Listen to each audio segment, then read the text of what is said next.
বাসুদেব যিনি ছিলেন এক ব্রাহ্মণ। হরে কৃষ্ণ, জয় নিতাই, জয় গৌর হরি বল। বাসুদেব নাম করে ব্রাহ্মণ ছিল।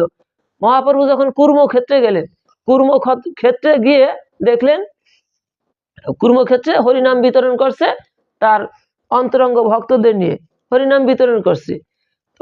ওই যে বাসুদেব নাম করে এক ব্রাহ্মণ ছিল, ওই গ্রামের পাশের গ্রামে গেছে মহাপ্রভু।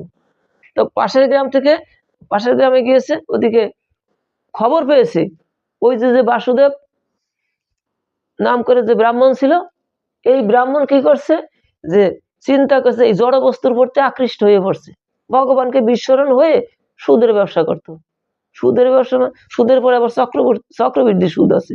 যেমন দেখা গেল যেটা সুদ হয় বছরের মধ্যে যে না দিতে পারে, আবার ওর সাথে যোগ করে ওইটাতে সুদ ধরে, ওইটা সহ আসলে আর সুদ যোগ করে এরপরে সুদ করে চক্রবৃদ্ধি সুদ খায়।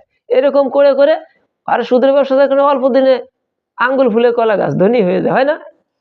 এখন বাড়িতে বিশাল অট্টালিকা করেছে, করার পরে ওই যে কুকীর্তির ব্যবসা, শেষ সময় কি হয়েছে, কুষ্ঠব্যাধি হয়েছে। হরে কৃষ্ণ।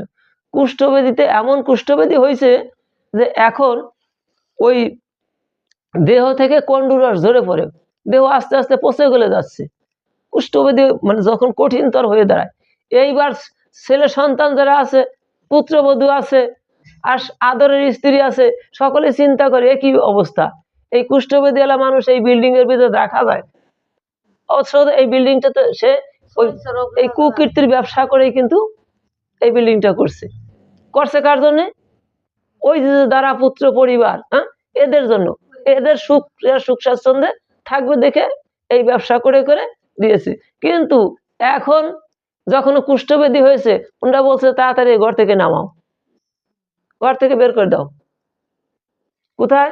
এইবার ঘরের ইসের বাইরে করছে কি, ফাঁকা জায়গা একটা পর্ণকুঠি নির্মাণ করেছে, খড়কুটো দিয়ে একটা ঘর বানিয়েছে, একটা মাছা পেতে দিয়েছে, ওইখানে থাকে। ওই সহধর্মিনী করে তাকে সেবার্তা দিতে যায়, দূর থেকে দেয় যাতে স্পর্শ না করে। ওনাকে যে থালাটা দিয়েছে, ওই থালাটা কখনো পরিষ্কার করে না, কেউ পড়লে পরিষ্কার করলে সোয়াইছে রক্ত ছুইলে পরা, ওনার যে কাপড় চোপড় ব্যবহারই কোনো কিছু কিন্তু স্পর্শ করা যায় না, কুষ্ঠব্যাধিতে ধরে। এই কারণে ওই স্ত্রী করে কি, যা সেবার্তা দেয় ওই দূর থেকে মুছু করে দিয়ে চলে আসে। আর যার অঙ্গে অঙ্গ না দিলে এক সময় সে বিরক্ত বোধ করত, তাকে কাছে পাওয়ার জন্য এতটা সে উৎসুক ছিল, আগ্রহী ছিল। আজকে কি করছে, দূর থেকে দিচ্ছে। অথচ এই যে এই কাজ করে তাদের ভোগ বিলে সুখ স্বাচ্ছন্দ্যে রাখার জন্যই কিন্তু ওই বাবাজি ওই কাজটা, ব্রাহ্মণ ঠাকুর ওই কাজটা করছে। কিন্তু তার থেকে ফিডব্যাকটা কি পেয়েছে, যে স্ত্রী দূর থেকে ওই একটা কুকুরকে যেমন খেতে দেয় ঠিক ওরকম করে দিয়ে যাচ্ছে। আর ছেলে মেয়ে ওনারা তো খবরই নিচ্ছে না, যে দূরে থাকুক, ওর কাছে হাঁটাও যাবে না। চিন্তা কি অবস্থা, যাদের জন্য যা করলাম শেষ পর্যন্ত পরিণতি আমার এই কুষ্ঠব্যাধিতে পোকা হয়েছে, জানিস গায়ে পোকা পড়ে গেছে। কুষ্ঠব্যাধি দীর্ঘদিন হইলে পরে কি ওতে পোকা পড়ে না, মাথায় পোকা পড়ছে, গায়ে পড়ছে, বিভিন্ন জায়গায়। এখন এক একটা পোকা মাঝে মাঝে কি করে, ওইখান থেকে ঝরে যখন পড়ে, তখন ওই পোকাটাকে আবার তুলে, যেখান থেকে পড়ে ঠিক ওইখানে আবার তুলে রাখে, বলে যে দেখলে সবাই তো আমি এখানে যখন থাকি আমার পাশে কেউ থাকে না, যাদের জন্য এই বিষয় সংসার যা কিছু করলাম, ভ্রান্তমতি হয়ে যা করলাম, কি করছে আজকে ওরা আমার পাশে কেউ আসে না, কেউ থাকে না, তবু তো তোরা আমার সাথে আছিস, তোরা আমাকে ছেড়ে যাস না, তোরা আমাকে ছেড়ে যাস না। ওই পোকাগুলিকে আশ্রয় করে আছে সার্বভৌম ঠাকুর আছে, ও বাসুদেব ঠাকুর, ওনার নাম বাসুদেব, শ্রী বিষ্ণু বাসুদেব ঠাকুর।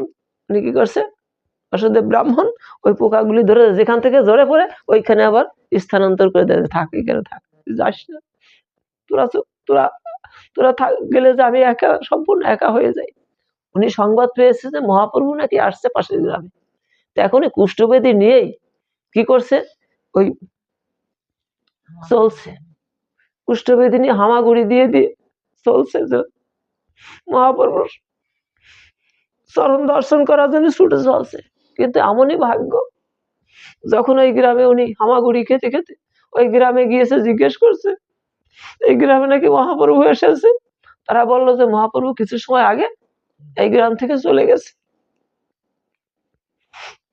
চিন্তা করছে, হায় রে, কত কষ্ট করে আসলাম, এই সোনার মানুষের সন্ধানটি যদি পাই। কিন্তু আজকে আমার ভাগ্যে এমনই ব্রাহ্মণ আজ আমি প্রভু দর্শন করতে পারলাম না। একেবারে ব্যাকুল হয়ে কান্নাকাটি করতেছে, আর ধুলায় গড়াচ্ছে, কান্নাকাটি করছে যে প্রভু, জীবনে তোমার কথা স্মরণে আসে নাই আমার। আমি যাদের স্মরণ করে, যাদের কথা ভেবে ভেবে যা কিছু করছিলাম, আমি সব ভুল করেছি। আমি